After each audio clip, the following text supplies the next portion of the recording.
الحمد لله رب العالمين والصلاة والسلام على سيد الأنبياء والمرسلين أما بعد فأعوذ بالله من الشيطان الرجيم بسم الله الرحمن الرحيم قال الله تبارك وتعالى في القرآن المجيد ألا إن أولياء الله لا خوف عليهم ولا هم يحزنون آمنت بالله صدق الله العظيم إن الله وملائكته يصلون على النبي يا أيها الذين آمنوا صلوا عليه وسلموا تسليما بڑی الصلاة والسلام عليك يا رسول الله الصلاة والسلام عليك يا حبيب الله الصلاة والسلام عليك يا نبي الله وعلى آلك وأصحابك يا نور الله.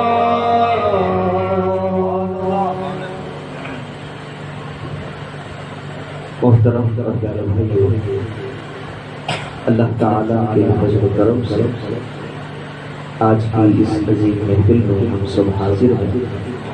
اللہ تعالیٰ سب کی حاضری کو اپنی بارگاہ میں قبول و منظور فرمائے، اور اللہ تعالیٰ خانہ کی اس کاوش کو اپنی بارگاہ میں قبول و منظور فرمائے، اور اس محفل پاک کی برکت اس گھر میں اور ہم تمام کے گھروں میں نازل فرمائے۔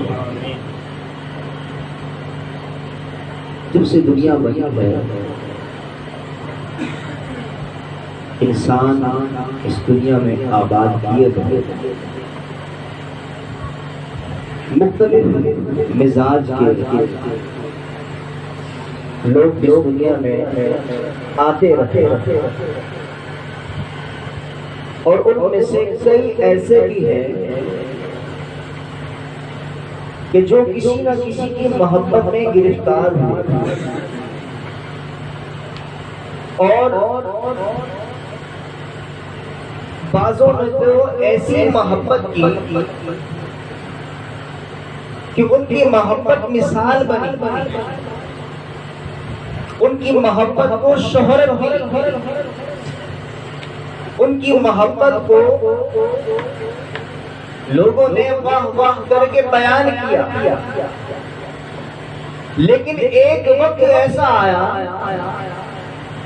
کہ جب موت کا ذائقہ چکھا اور اس دنیا سے گئے،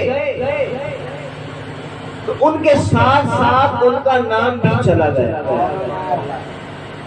ان کا نام بھی ختم ہو گیا، ان کا نام بھی مٹ گیا۔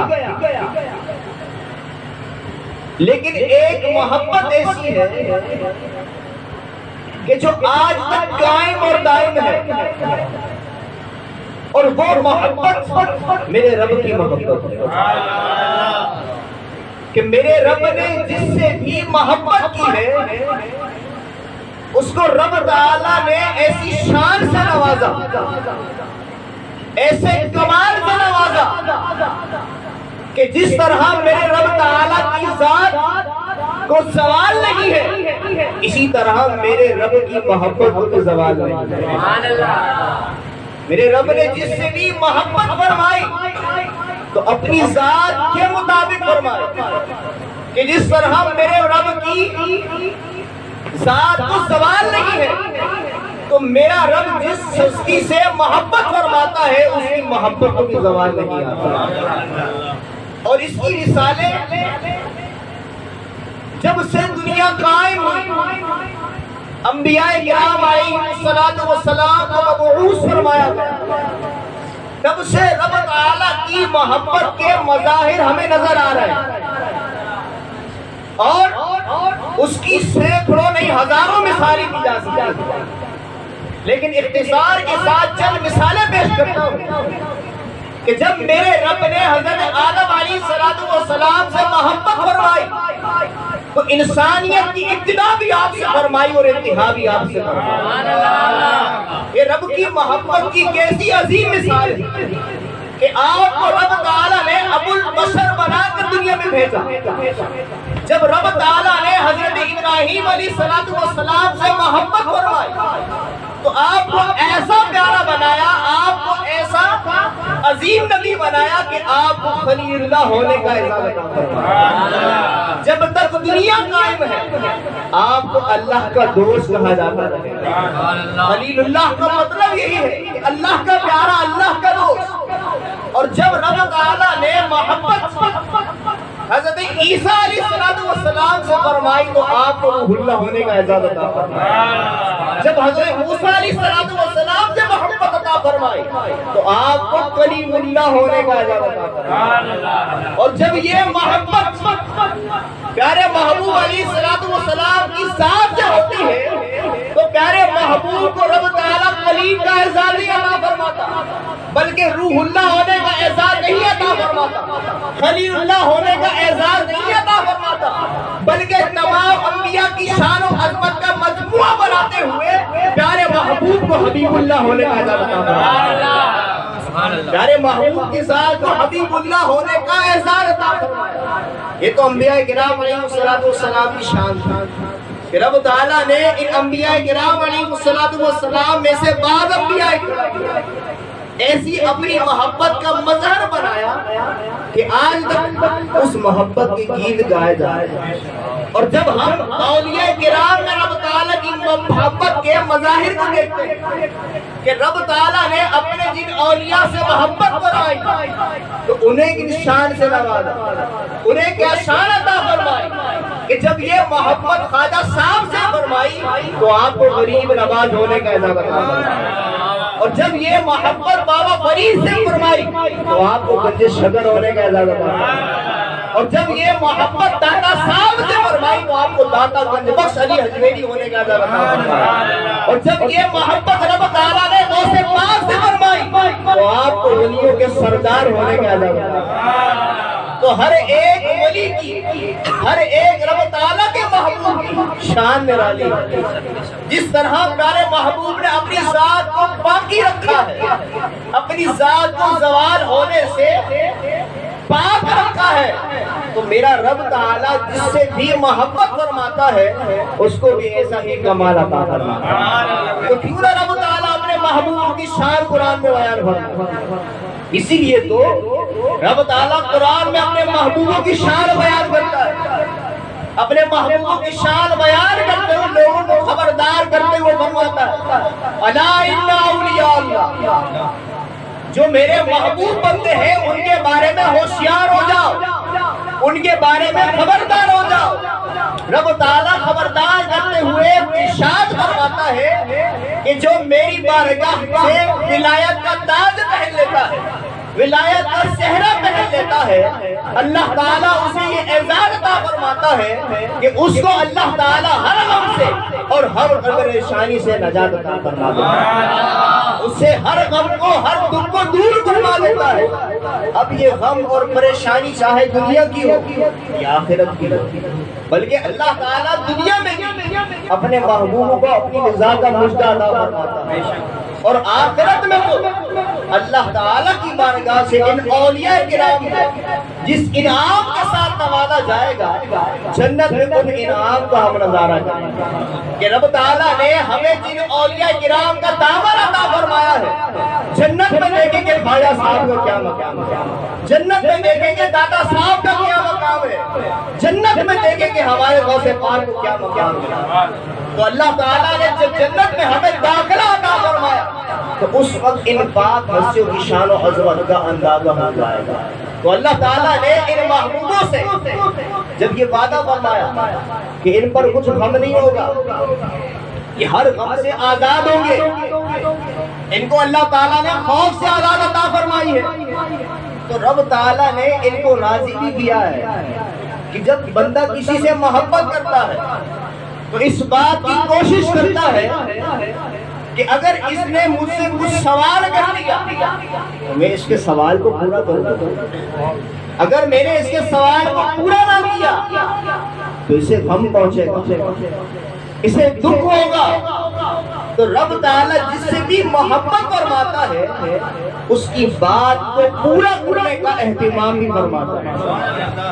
اور غوث پاک رحمت اللہ تعالیٰ علیہ تو کیسے ولیوں کے سردار ہیں کہ ایسی عظیم رب تعالیٰ ان سے محبت فرماتا ہے، وہ کام جو رب تعالیٰ کے حکم سے ہوتے ہیں، لیکن اگر غوث پاک رحمت اللہ تعالیٰ نے رب تعالیٰ کی بارگاہ میں گزارش کر دے، رب تعالیٰ اپنے اس حکم کو مؤخر فرما دیا کرتا ہے، رب تعالیٰ اپنے اس حکم کو غوث پاک کی خواہش کے مطابق دور فرما دیا کرتا ہے۔ چنانچہ غوث پاک رحمت اللہ تعالیٰ نے جب واعظ فرمایا کرتے، جب بیان فرمایا کرتے تو 70,000 لوگوں کا مجمع ہوتا تھا۔ غوث پاک کی آواز میں یہ کمال تھا کہ جس طرح پہلا بندہ سنتا تھا نا، آخری بندہ بھی آپ کی آواز کو ویسے ہی سن رہا ہوتا تھا۔ یہ آپ کی آواز کا کمال تھا کہ جیسی آواز پہلا بندہ سن رہا ہے آخری بندہ بھی ویسی ہی آواز سن رہا تھا۔ تو غوث پاک رحمت اللہ تعالیٰ نے واعظ فرما رہے، اس وقت شامیانہ تو تھے نہیں، اور 70,000 لوگوں کے لیے کیسا شامیانہ لگایا جاتا، کتنا بڑا شامیانہ لگایا جاتا۔ غوث پاک رحمت اللہ تعالیٰ نے واعظ فرما رہے، اچانک بارش ہونا شروع ہو جاتی ہے، لوگ بکھرنے لگ جاتے ہیں۔ غوث پاک رحمت اللہ تعالیٰ نے رب تعالیٰ کی بارگاہ میں عرض کرتے، مولا تعالیٰ میں نے تیرے بندوں کو جمع فرمایا ہے اور تو مجھ سے دور کر رہا ہے۔ جیسے ہی غوث پاک کی عرض کرتے ہیں اللہ تعالیٰ بارش کو بند فرما دیتا ہے۔ نعرہ غوثیہ!